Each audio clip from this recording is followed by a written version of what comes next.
ბათუმის ხელოვნების სახელმწიფო უნივერსიტეტი გერმანიაში მოღვაწე ქართველ მხატვარ დიზაინერ ეკატერ ნეფერაძეს მასპინძლობს. საქველმოქმედო გამოფენაზე წარმოდგენილი იყო მხატვრის მიერ აკრილში შექმნილი ნამუშევრები, აფრიკულ მოტივზე თანამედროვე აბსტრაქცია 3D კედლისათვის და დიგიტალ არტი. დიზაინერი ბერლინში 5 წლის განმავლობაში წამყვან გამომცემლობებში მუშაობდა. 2000 წლიდან კი მისი ნამუშევრები მსოფლიოს სხვადასხვა ქალაქშია გამოფენილი. საქველმოქმედო ღონისძიებიდან შემოსული თანხა სრულად ძეგვის თავშესაფარს მოხმარდება. გამოფენა 27 აპრილს გაიხსნა და ხვალ დაიხურება.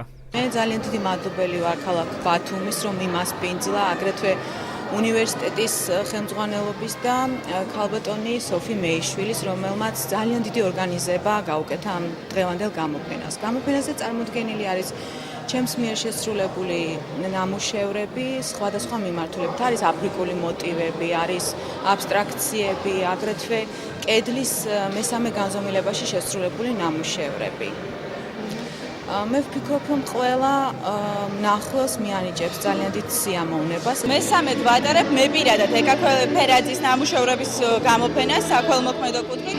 ასევე ეწყობა აუქციონები, რომლებიც არის საქველმოქმედო. და ეწყობა ძეგვის თავშესაფარს ან ლეიკემიით დაავადებულ ბავშვებს. ეს გამოფენა ეწყობა ძეგვის თავშესაფარს. ამ გამოფენაში მონაწილეობას იღებს პატარა თორნიკე მჭედლიშვილი, 12 წლის ბავშვი, რომელსაც ერთ-ერთი აუქციის ღონისძიება მიეძღვნა, მის დასახმარებლად გაიმართა ეს ღონისძიება და ეხლა მან წარმოადგინა თავისი ნამუშევრები, რათა დაეხმაროს სხვებს. მოხარული ვარ, რა თქმა უნდა, როცა ქალაქში ჩვენთან ბათუმში იმართება ესეთი სილამაზე. რამდენადაც მე ვიცი, ეს არის საქველმოქმედო აქცია და ეს საქველმოქმედო აქცია, რა თქმა უნდა, თავის საქმეს გააკეთებს, მაგრამ ამ ჩვენთან ქვეყანაში ეხლა მეტნაკლებად პრობლემების დროს ესეთი სილამაზის აღქმა ალბათ ყველა მნახველს აღაფრთოვანებს.